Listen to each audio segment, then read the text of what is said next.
Weche thoth ahinya mantiere kata kachiel ne gin to irango gi e yo mane mano ka warange kachiel. Achopo kama wada tieko wach mara mago matimore kaunti ma Kajiado gigolo paro mopogore. Ng'ama owuoyo mokwongo wacho ni Kenya dhi maber.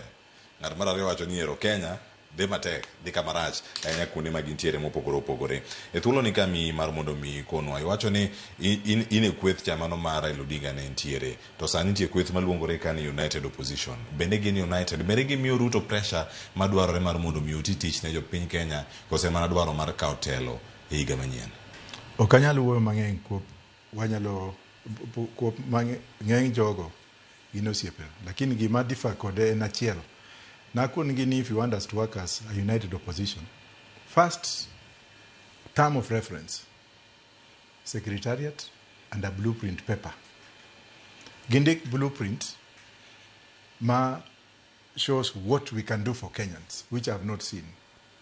That blueprint paper manadwaroni gimi jopi to discuss how to build this country in terms of infrastructure, development, economic emancipation, education, security, and what have you.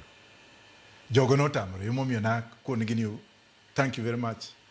To give it boardroom in the morning, to in the afternoon, give up their heads outside the vehicle.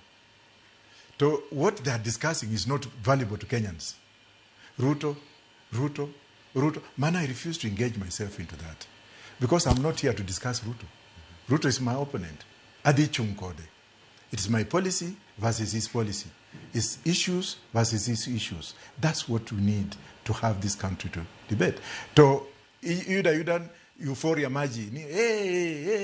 Hey, out of maybe out of 1,000, maybe a deck gain registered voters. So that is noise making, which is not necessary.